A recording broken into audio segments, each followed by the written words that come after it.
Welcome back to another episode of the 5-9. I'm your host, Diana Gooverts. This week, we're taking a look at a growing trend, crypto mining companies pivoting to the AI and cloud computing game. In the past 18 months or so, companies originally formed to fuel cryptocurrency mining operations have begun changing course, looking to stake a claim in the AI market and capitalize on the 21st century's digital gold rush. CoreWeave is perhaps the best known example of such a shift, but its success could well be an outlier. We're here to find out. There appear to be several factors driving this trend, including a monstrous appetite for more compute and a desperate need for power to fuel data center expansions. And as luck would have it, crypto mining companies seem to have both compute and power at their disposal. But is the transition going to be as easy as it seems? Today, we'll be getting some market context from AvirdThink founder Roy Chua and following up with a deep dive interview with the CEO of one of the crypto players making the AI leap, Hut 8. So let's get the party started with our conversation with Roy. Roy, thank you so much for being here. Thanks, Diana. Glad to be here. So let's get a quick baseline. What is crypto mining and why are crypto mining companies pivoting to AI and cloud? Yeah, so I think, during the crypto boom years, these crypto miners, they built massive data centers with a lot of power and cooling to run their energy-hungry mining rigs. And obviously, what were they mining for? They were mining for, Bitcoin and other cryptocurrencies at that point in time. And as we know, it took a lot of computing to generate those tokens, right? So the proof of work, and then it became, other alternatives to that, but fundamentally there's a lot of compute involved in mining those tokens, and obviously there's money in doing that. That was the boom. As time went on, as we saw, cryptocurrency didn't quite take off as much. There were a lot of dead bodies left and a few left standing. I mean, obviously Bitcoin being one of the ones that sort of bright and shiny. I mean, it's been doing very well in recent years. But fundamentally, crypto mining became less of a thing. And right at the time where I think the GPU providers, NVIDIA in particular, was seeing a decline as a result of that boom and somewhat bust, along came Gen AI. And the good news is that generative AI required those GPUs. So the same GPUs or same types of GPUs, with a sort of a caveat there, but the similar GPUs to what was used for crypto mining could ostensibly be used for generative AI. Likewise, what they had done in building those crypto mining large data centers, the same infrastructure, the locations they're sourced out, looking for cheap power and space, those could also be repurposed potentially for the Gen AI era. And so we started seeing this transition from what was a boom industry that had somewhat went bust, I wouldn't say completely, but was on a big decline. We saw the crypto miners trying to pivot, taking the assets they had from the crypto mining days into the Gen AI era, and now they are rebranding themselves as the neoclouds.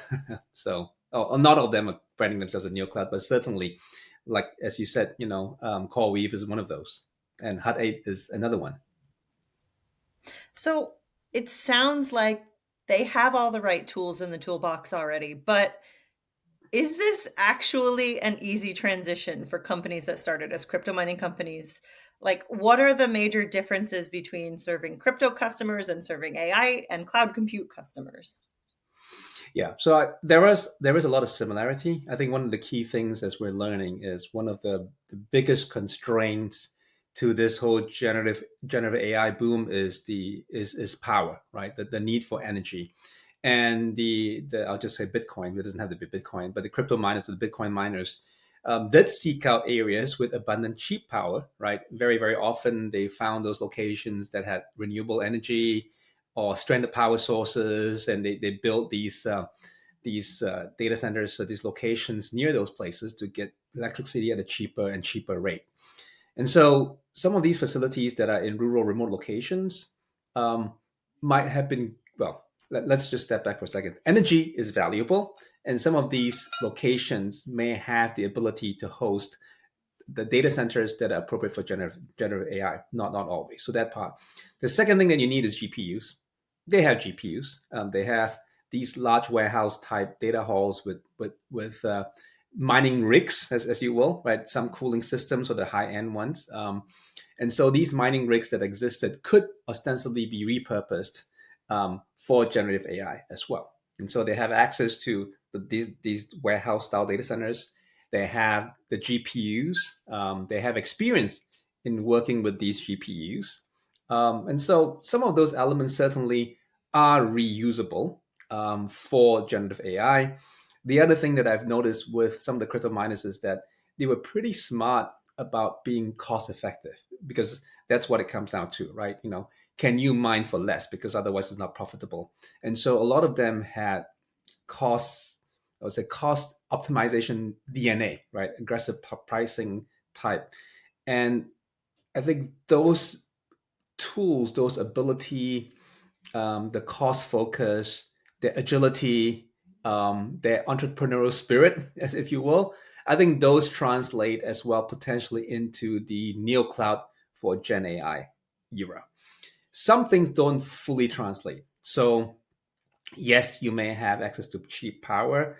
The data center that you built may work for crypto mining, but maybe it's in an obscure location that doesn't have enough connectivity to move generative AI data sets and power around. I mean, moving tokens or mining tokens is one thing, but moving data in and out of remote locations, rural locations that are not well served by fiber or multiple fiber providers, those locations aren't the best, generally speaking, to run a neocloud. The other element is, yes, you know how to build mining rigs, but can you do the what I call rig to rack transition, right? Can you go from mining rigs to actually racks of managing racks of GPUs, of managing racks of GPUs that are not being used for just pure mining, but serving enterprise customers, right? Do you have the professionalism and the infrastructure in place to build a neo cloud out of the rigs that you have? The GPUs that you have, are they sufficient? Do they have appropriate amount of memory to do even inferencing? Not even to say pre-training, right? So I think some of those elements still have to be looked at, but certainly a lot of them come in with the right DNA. They come in with a set of assets in terms of GPUs, locations, and very importantly, access to power, as we're learning. And I think that's why we're seeing, CoreWeave make a transition. That's why we're seeing how they make a transition. And not all of them make a full transition. I think as you will see with Hut 8, actually they're trying to balance and manage both sides at the same time, right? which is interesting, but gives them a hedge, certainly. My other question would be, one of the problems with the cloud market has been that there's a very high barrier for entry, not just for CapEx. Crypto miners seem like they've already kind of gotten over that hurdle. But the other challenge is scale, right? You need to scale operations to make them cost effective. So do they have enough scale to succeed against hyperscale competitors? Or is there another factor working in their favor? Like, for instance, demand. There's just so much demand that it doesn't matter who it goes to. Those are very good questions in terms of scale. And I think there is scale in terms of, how can I mine more effectively? And I mean, the reality for Bitcoin mining is you just need to power enough GPUs with enough power and you can mine the tokens. But if you're trying to bring a neo cloud to market and trying to serve someone who needs 1,000 GPUs or 500 GPUs or even 10,000 GPUs, do you have the ability to scale to that? And I don't think all the crypto miners have that capability, certainly. So I think there is a skill in infrastructure. There's management of infrastructure at scale as well. And I'm not sure that all of them can do that in a very professional way. Just as AWS or Azure or GCP run their data centers, not clear that all the crypto miners have the capability to do it that way. And can you provide enterprise level support, right? Which is what is expected if a large enterprise like a Roche or a Bloomberg, wants to use a data center. Are they comfortable with working with a team that may not necessarily have that enterprise capability, or go to market sales and reach, for that matter, right? So I think scale, even beyond managing infrastructure, providing the SLAs and the capabilities that enterprises need, that's part of it. But even the go to market, the marketing to them, the relationship, the legal structure, all those things is not clear that they can get there. And I think for neoclouds, given the ongoing scale of these pre-training GPUs, the cluster sizes are going pretty high. Can they actually get to that point in time where the scale makes sense for an enterprise to buy from them? That's unclear. I think that's unclear, and that's why I think not all of them will make the transition. And I think even if they transition, there is probably benefit in aggregation and consolidation, which is what was happening with CoreWeave buying Core Scientific. And I don't think that's the end of it. I think we're going to see more and more consolidation as things go along. And part of the consolidation is just to get access to the power contracts, the energy contracts that many of them already have in place, right? And I think that's what we'll see in the market as we go forward. Yeah. I'm hearing you talk a lot about the devil being in the details. But if you had to pick one or maybe two, what do you see as the biggest challenge crypto companies face in getting into the AI and cloud game? We've talked about scale, power, GPUs, being able to service customers. Is there anything else, or which one of those that we've already discussed would be I the think biggest hurdle for them? I think there is another element, which is the go-to-market, which we touch on a little bit, and the operationalization of it. What I'm seeing is that even for the neoclouds, the go-to-market, how do you reach an enterprises? How do enterprises find you? Do you have sufficient flexibility in the orchestration to give the customers what they want? Can you do appropriate sort of capacity management and prediction? Running a cloud is a complicated thing, and the hyperscalers do have done a very good job of that, but they have had many years of experience in doing that. Not clear to me that any neocloud or even a minor turn neocloud is able to do that easily, and that there's a lot of I would say details in providing a go-to-market so that the customers can use. It's not a single GPU problem. It's can I sell you a cluster of 1,000 GPUs? Can I sell you a cluster of 10,000 GPUs? How do you orchestrate that? What's the API access to that? What's the security aspect? We haven't touched on security and compliance of that with enterprise data going in. I think that's where that many of them are going to get caught, and maybe they'll just say, what? Let me just turn over my power contracts and my space that I would have over to someone else. Just buy me out, and then take your processes, take your operations, and then bring it to us. And that's I think success for everyone. It's a win-win situation. Is what I expect to see. All right. Anything else you think people need to be thinking about more or talking about more when it comes to the intersection between AI, cloud, and crypto? I think it's going to be interesting. I think when the crypto boom came, we thought that was it, right? And that wasn't it. The AI boom's here, and I think it's going to last a lot longer because certainly it's got enterprise applications, and we're seeing some impact of productivity already. So I think it's here for the longer term. I don't think it's going to be I don't think there's going to be a boom and bust like crypto. I think there's a more sustained boom, that there's hype. There's going to be ups and downs, but I think there is an upward trajectory for AI in general. But I think there is still a danger of overinvestment, at least in the short term. And there is going to be a need to weather some tough times in the near future, and some will remain standing, as we see, right? There's consolidation, and the ones that are better managed, the ones that are smarter, the ones with better go to market and relationships with enterprises will stay around. Not sure which ones they are, but they'll certainly stay around. But and for me, I'm really interested in those that are going to try to hedge on both sides, given that there is a potential crypto mini boom coming again, given what we're doing with the administration here in the US. And maybe the hedging one is the right one to balance both, right? And see which way it goes. Those are going to be really interesting to watch. All right, Roy, I think that's a great place to leave it. So now we will turn our attention to an interview with Hut 8's CEO, Asher Genoot. Thank you so much, Roy, for being here. You're very welcome, Diane. I can't wait to listen to what Asher has to say. Asher, thank you so much for joining us today. It's great to have you here. Thanks for having me. Looking forward to being on. So let's dive in. Hut 8 started as a crypto mining company, and then in 2024, you guys launched your GPU as a service offering. What was the driver behind the shift to offer more cloud services and focus less on just Bitcoin mining? Or if I put the question another way, why are crypto mining companies like Hut 8 and others making this sort of play? So our first entry into the traditional data center space was actually in 2022, where we acquired 5 co-location data centers that supported enterprise colo.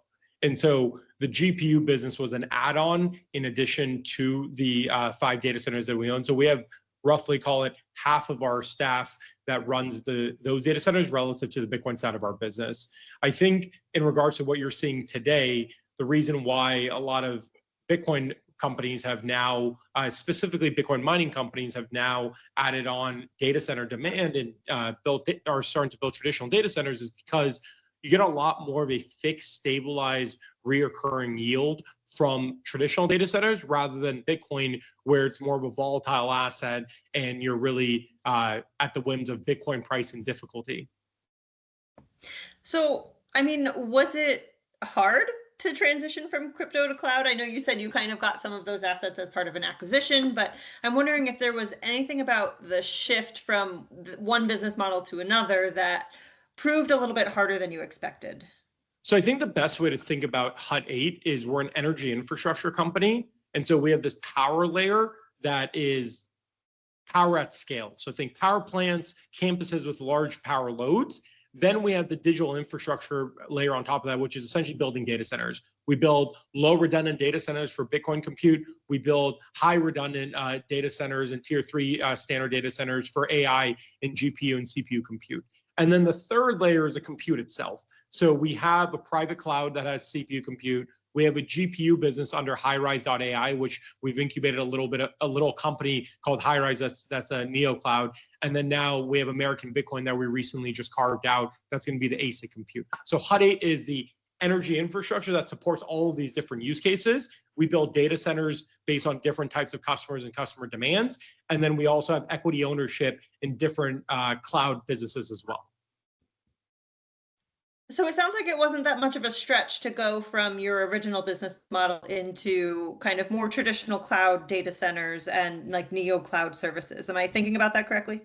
Yeah, I think the way to think about it is on the energy infrastructure side, that's our bread and butter. We're really good at finding power and finding power at scale. And so depending on if the customer is for an AI use case versus for a Bitcoin use case, you have some difference in parameters like fiber connectivity, your latency, where it's located. But outside of that, on the campus, power and development work itself, that's an area we're very, very good at.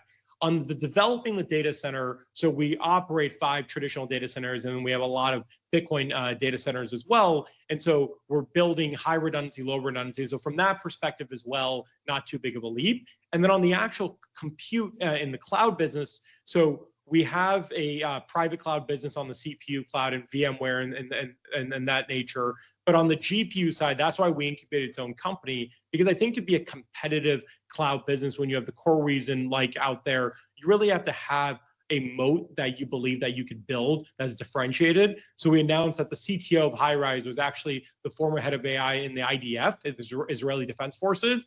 And so Highrise is really focused on cloud with a focus on security itself and data security. And so that's kind of the angle that we're taking. And the team is building a full team dedicated just around that cloud GPU business.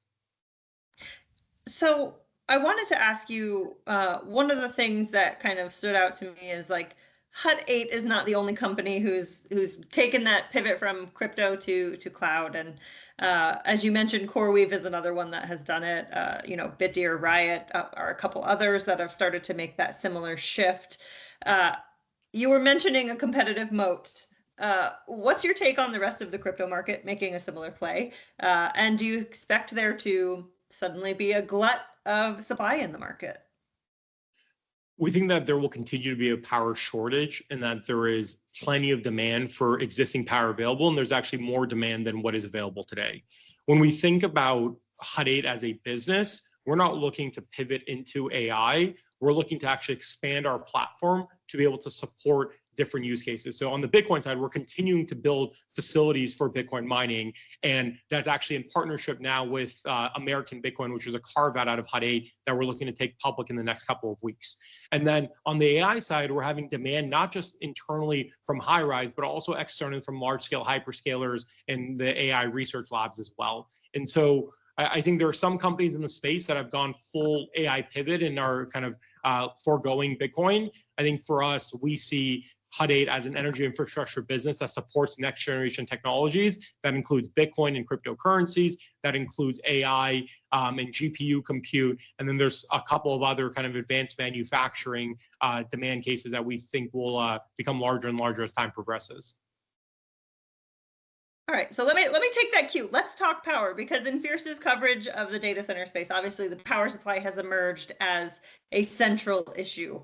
There's not enough, everybody needs it, and the demand is only going to continue to rise. So talk to me for a quick second about Hut 8's approach to procuring power, what's your stance on on-site power generation, and what sorts of power sources are you using? I'm thinking renewables, natural gas, nuclear, and the like. So where do you fall in that spectrum?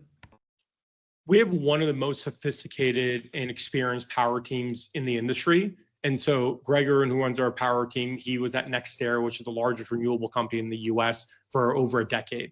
Sean Glennon, who the whole team reports up to, was in power utilities and renewables for over 14 years. And so we have this deep background of power expertise across all folks within the company. And the edge that's created is from day one of building the business, we needed large scale power. We actually needed large scale power that was cheap and also available immediately. On the AI side, we're willing to pay a bit more for power. So now you've increased the scope of available opportunities as well. And we're looking at sites that are front of the meter. So that means you're directly connected into the grid. Also sites behind the meter. So right now we have 580 megawatts of wind farm connected behind the meter data centers. And so that's a data center connected behind the meter at a wind farm, but also is interconnected to the grid. So when the wind's not blowing, we also have power 24/7. And then as we think about behind the meter generation and islanded facilities, I think you're going to see it more and more so on campuses. Like the behind the meter campuses we have today, I think the grid interconnectivity is important for reliability and redundancy. And so you might see behind the meter power as a bridge solution as grid power becomes available. You might see an opportunity where you build your own generation, you interconnect with the grid, but you're still connecting the data center into grid. I think grid is still important, but as a large load consumer, you have to help the grid in being able to take on that load. And so you might have to add generation into the system as a part of the overall relationship with the grid and the utility. Okay. And can you talk to me for a quick second about your expansion plans? I know you guys just broke ground on a massive data center expansion project. I think it was in Louisiana. And I want to know whether you're building in advance of or in response to AI demand, and how you're choosing where to build. So what's lucky for us is because we have different use cases, there's a lot of common denominators on that infrastructure stack. And so what are those things? Those are breakers and transformers at the substation. Regardless of what use case you need, you're gonna have to transform that voltage from high voltage to medium voltage. Also, when you think about building a lower redundant data center versus a tier 3 data center, you're going to need transformers to step it down from medium to low voltage, switch gears, and so on. And so at Hut 8, we're able to take balance sheet risk on equipment that we know that is malleable between use cases that we have. And then, and so when we think about development, we're developing the project to be able to be agile up to a certain point where the customer commits to it. And then we're purpose building for that customer and being able to create a large scale campus that allows for it. And so when we think about financing, we'll take on balance sheet risk for the initial development of the project, and then we'll bring on project financing as the customer is committed. I also wanted to ask about the business mix, right? So you've talked a lot about how you have different but complementary business lines, how they all use a lot of similar assets that kind of rely on those underlying power platforms that you have. So could a dip in AI momentum or rising crypto prices change the calculus of where you're focusing your business? Like, how much would it matter to you, since you particularly have that underlying layer where others may not? Like, does that give you an advantage to fluctuations in the market versus competitors? Or maybe you can just speak to that a little bit. I think it gives us a competitive edge in being able to develop and monetize power assets, because if we look at a site and we say, okay, there's no customer in this immediate moment because maybe there's a dip in AI demand, we can say, well, we can still purchase and develop this site because we can put a Bitcoin use case here or another use case. And then if AI demand comes back, we can ebb into that data center if it's kind of pre-construction and development. And so I think it allows us to have more optionality and to be able to take a longer viewpoint on how we think about the power markets, how we think about different large loads in different places within the United States. And I think that gives Hut 8 this edge where we say, because we're an energy infrastructure platform, what the use cases of that energy may ebb and flow over time and change. But ultimately, as long as we continue to power these next generation advanced technologies, we'll be continuing to be able to push those technologies and humanity forward.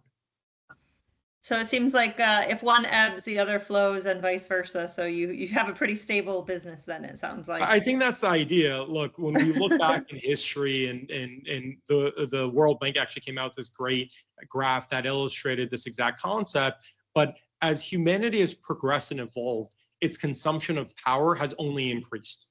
And so if you look at kind of countries with their GDP per capita and their energy consumption per capita on a chart, it's essentially a linear correlation. There is no rich country with high GDP per capita that has a low energy consumption. And so with that said, we're pretty strong believers and have conviction that power will only become more and more desired regardless of use case. And as long as we control those campuses, we can support the technologies that need that energy. Okay.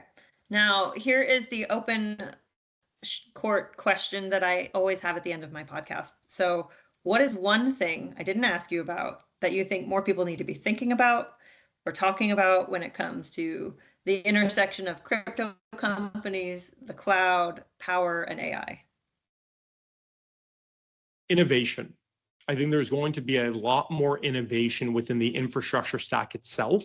At Hut 8, we're thinking about building data centers that can actually be agile from low redundancy to tier 3 high redundancy, and the ability to convert those quickly. People have talked about conversion, but really you're just gutting out the building and you're rebuilding it internally, and that in our minds is not really a conversion. But how do you just design the topology in a way that allows these technologies to merge so they can truly become more and more interchangeable? And so for us, that's really important. We think there's an amazing opportunity to kind of have a first principles design approach to rethinking the whole ecosystem. You're going from air-cooled data centers now to direct liquid cooled data centers at a much bigger scale. And so there's a lot of room for innovation within the whole infrastructure stack on the data center side, on the energy side, and the whole campus makeup.